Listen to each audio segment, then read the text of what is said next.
to be with somebody to make them comfortable enough. I definitely would leave OnlyFans, you know, because you got to compromise, and I would make them a priority and truly like what I want is a partnership. And so, but you know, am I going to be with somebody that's going to judge me? Absolutely not. But I am going to be transparent and authentic, because that's the only way to be, you know. We're not going to be playing games. Yeah. So. What about you two? I think I kind of agree with you actually a little bit. Compromising, communication is key. If they're okay with it, I'm pretty sure people who have thought about doing it might do it if they have a chance to do it. So I think I would definitely. What about you? Would I be concerned that they would be upset about it? Honestly, just from like my personal experience, I haven't had anyone in my real life have a problem with it. Mostly because the content that I do, like even if it's mainstream, I'm doing one scene a month. So it's not like, you know, people make corn out to be dirty and dicks every day and like that sort of shit. But no, it's occasional. It's like a business.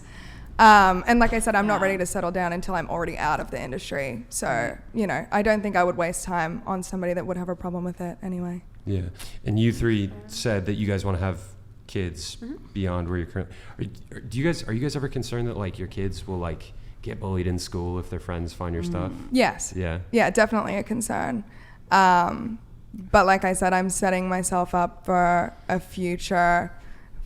I don't know. I think at the point when I would have to have that conversation with kids, it would obviously be an uncomfortable conversation, but you know, everybody has things in their past that they have to address. It's not my favorite thing in the world, but I would rather have a child than not. Stokey_exist donated $100. Stoked you guys are back. Hope your neck is feeling better, Brian. And really happy to see Shania back. She's the absolute goat. Yo, stoically exist. Thanks for that $100, bro. To continue with what we were saying, the reason why I ask is because like when I look at the whole OnlyFans thing, like I've heard stories of like kids who like killed themselves because they got bullied so bad in school and stuff, and like. So I think that's where it's super important to have a good relationship with your child, where you're always communicating with them, you're always talking to them, you're asking them how school's going, you're understanding or noticing changes in their behavior patterns. If your kid's getting bullied, you're gonna notice a behavioral change in them. I have an 11-year-old stepson, so if he had a bad day at school, I can tell when he walks in that door if something was off in his day. If he's lying to me, I can tell by the way he's looking at me, the way he's talking. So when you have that communication with your child and you have that strong bond, can I prevent the bullying from happening? Absolutely not. Can I prevent something happening further by having that level of communication with them and knowing that something's happening and preventing anything further from happening? Absolutely. Because at that point, then the school can get involved and stopping the bully from bullying them, right? The parents of the bully are now involved, and now they're parenting their child to ensure that their child's not bullying my child anymore. So I feel like if you have those levels of communication and understanding in that relationship with your child, there's ways to prevent those severe things from happening. I can't prevent the bullying, but I can prevent it from getting any further than that. What do you guys think? I just feel like it's not that serious. I don't know. People get bullied for all sorts of things. So I think I would set my kid up with a life where they would be, 1, safe, 2, financially stable, and 3, have a good relationship with me. So if anything were to take place, I would be able to take care of it. I don't know. All I know is I would not want my mom to have pornography all over the internet. That's fair. You have to think too, either. like, what are the chances of, like, as a child, for me at least, because I do it with my husband, what are the chances of my child walking into my bedroom and seeing me do it? But that's so different. That's so They different. can look it up on the internet. It's a totally different thing. They can look it up on the internet, but it's getting made fun of by all of your peers for months on end is totally different than like accidentally walking in on your parents having sex. But also, it's exclusive content that's behind a paywall. So unless a child has access to a credit card and can spend money on a paywall, then but also most of the content is behind a paywall. To counter that, people will go and they'll subscribe and then they'll download it off of people's profiles. And Right. No, I understand. Leaking is a thing. I understand that content gets leaked, but there's ways to prevent content from getting leaked. Like there's DCMA takedowns. So I actually, a couple times a week, will go out on the internet to search my name and see if there's any of my content out there. And I use legal action and DCMA takedown to take that content down. So some of it doesn't always get taken down based on the country that it's in, because they don't obviously fall under those legal actions. But if you're maintaining and managing as much as you can try to prevent it. Well, Mine's out there. even if the children that are potentially bullying your child, they don't even have access to the actual material. I mean, you guys promote your material on Twitter, Instagram. So even just by them knowing that you have an OnlyFans, I mean, even some of the stuff that gets posted on Instagram and Twitter, et cetera, Reddit, a lot of girls will post some of the content on Reddit for free and then have more of their premium stuff paywalled. They still have access to those things, and then they will eventually know that that his mom has or her mom has OnlyFans. Yeah, I mean, it's out there.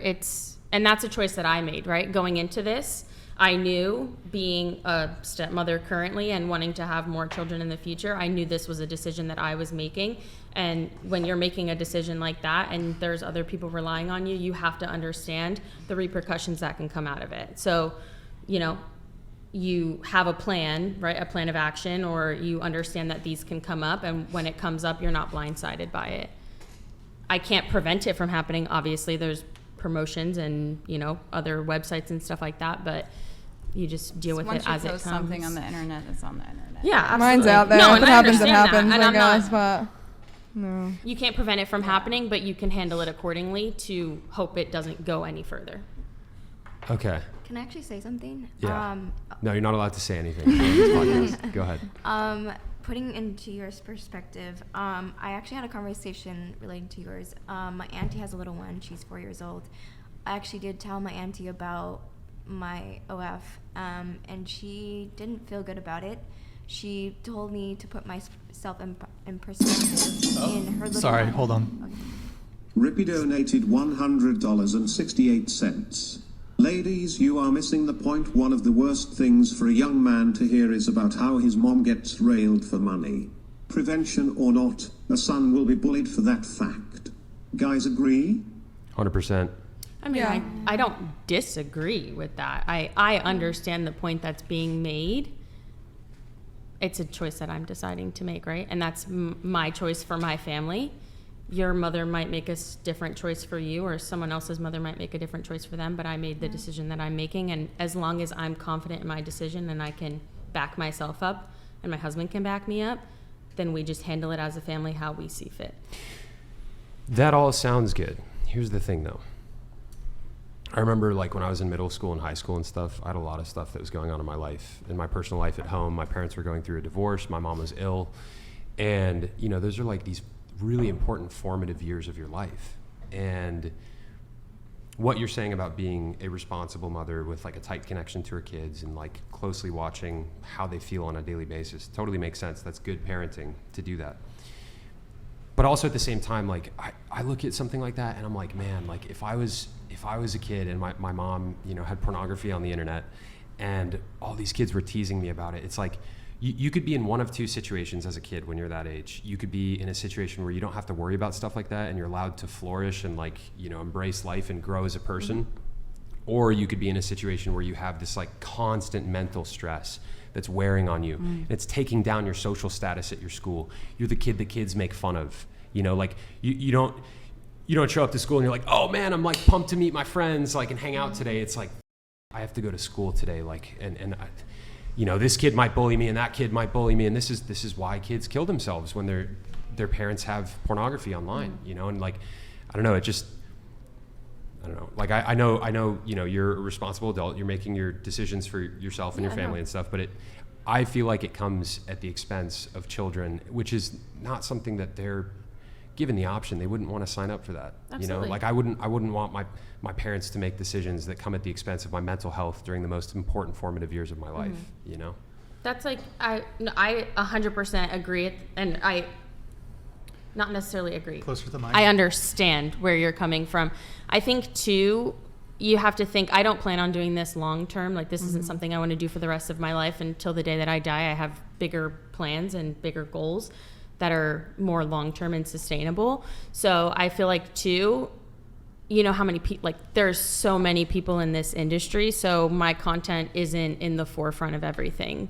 It's not, there's going to be so many more content creators that come about in the industry, and there's so much more mainstream content also in this industry, that if someone's going on a website, for example, and they're searching something specific, only if I'd done that specific content or have it out on a mainstream site for someone to search are they going to find it. How many more content creators are going to come after me that are going to be in the forefront of these search engines until mine comes up, right? It's always an option. It's always a what if, right?